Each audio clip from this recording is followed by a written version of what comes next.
Hello all, welcome to the video lecture series for the subject operating system. Today I am going to explain you all about one best solution for critical section problem. That is Peterson solution for critical section problem, process synchronization. Let's say how this Peterson solution is actually working to solve a critical section problem. Like it is actually a classical software based solution for critical section problem.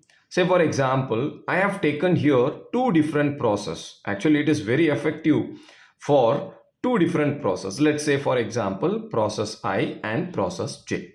Now, I have two condition. One is if process I have its turn and process I is actually ready, right? Then P of I can get into the critical section. If process I's turn is there, but process J is ready. Now we are going to check which process ID can get into the critical section. That is the condition over here.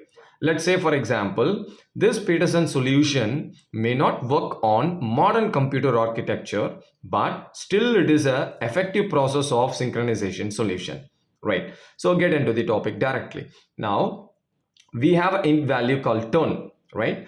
This turn is nothing but whose turn is enter into the critical section. That may be either process I or else process J, right? We have the Boolean function called flag. One is int turn, another one is flag. Only two part has been explained here with this pseudo code. That is, flag may be two conditions. Either it is true, that is 1, or else 0, that is false. That means process which is ready to enter into the critical section. Let's see how this two different process has been entering into the critical section problem.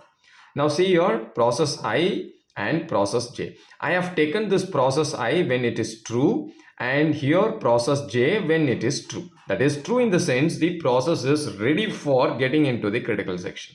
Right. Now you can check here. I am going to have this do value, do and while statement. Right. So initially I am taking this flag of I is equal to true.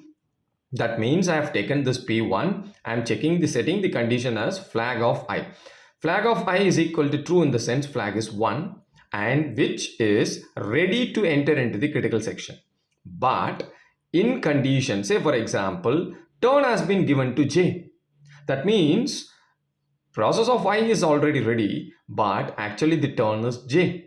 Let's check who can get entered the critical section when process I is ready, but the turn is J. So now the process has been getting entered into the critical section. Which process? Say for example, while flag of J, that means I'm checking the condition whether J is true. But here who is true? I is true. I am just going to check the condition, right? So flag of J is true, ampersand ampersand, that is a logical ampersand, and turn is also J. If both this condition is J, that means the process J is ready as well as the turn is also J. So if both the condition are true, this should be true. That is the logical ampersand. We all know that very well. If both this condition are true, then this process J can get into the critical section. What happens automatically here? You can check it. Flag of I is initially true. That will make that into false. That means if I am ready, no problem, but J is in the turn as well as his flag is also true. So myself, that is P of I, will get into the false statement. That means even though I am ready, but the turn and flag is given to J, I cannot enter into the critical section. I need to wait outside. So this flag of I, that is P of I, will get into the critical section. So this condition will be always keep on running when the above concept is true. Right now you can check it over here, that is in the right part. I have made the same condition for P of J, right? Initially I have taken for P of I, here it is a true which is ready, and here you can check that P of J is ready now, right? Let's see how it is happening. The same condition, the left is right hand side is opposite to it. Now say for example, initially here we have taken flag of J is equal to true. That means J is ready. Let's see how this J will get a chance to get into the critical section when both, that is turn, should be also J. But here you can check the condition here. It is what? Turn is equal to I. right? Now, whenever J is ready, but it will check that whose turn it is. Now it is checking that turn is being given to I. Turn in the sense what? Whose turn to get into the critical section. So now it is I's turn. Now let's say whether I can get into the critical section or not based on the condition. See here, while flag of I, that means flag of I is true. Ampersand turn is double equal to I. If both the condition is true, flag of I, that is process of J is ready, process of I is ready here, and turn is double equal to I. Turn is also I. Then if both the condition is true, you all know that very well because the same left hand side happened to J. So both the condition is true, then I will get into the critical section. Who has to faint? So now here who is ready already, that is J is ready already, will put into the false statement and it is getting entered the critical section.